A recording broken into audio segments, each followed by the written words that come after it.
It's I think there isn't a black and white answer to that, and I'll tell you why. Because there are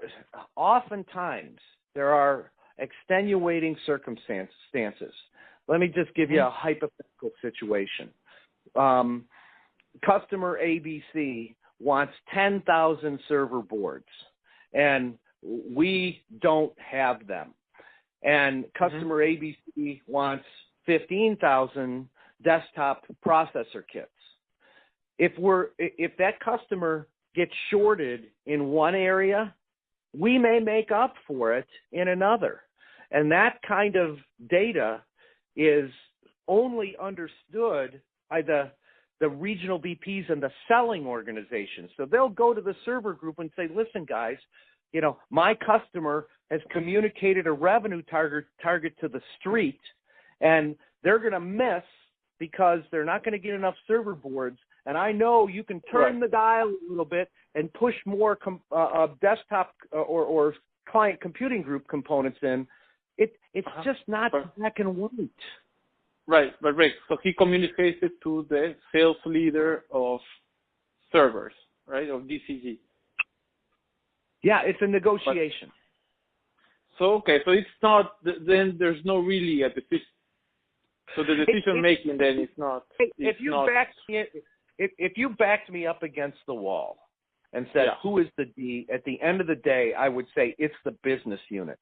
But I will tell you that depending upon the circumstances, the business circumstances on the ground at the customer, that those business unit guys can be influenced to optimize and keep the relationship with the customer on as positive a track as you can.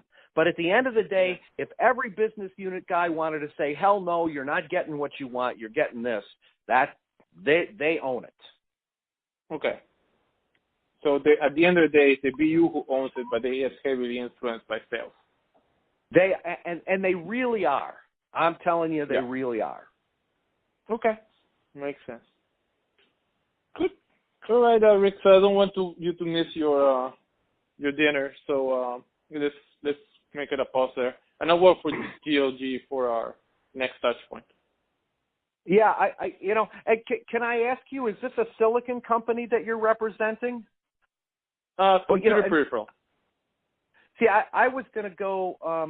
I was going to begin with a question because some of the answers and the structure that I described, I think would be very different if there would be changes.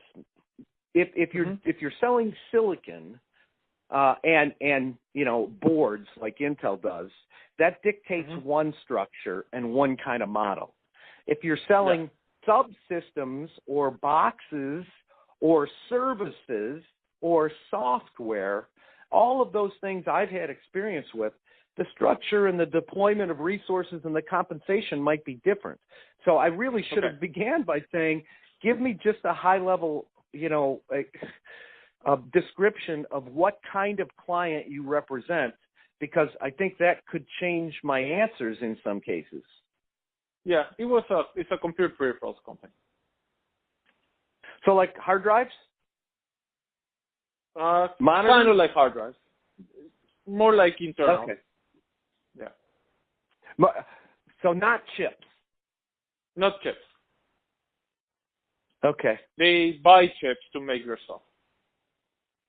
Yeah, well, I think that we could probably spend an hour talking about that because that's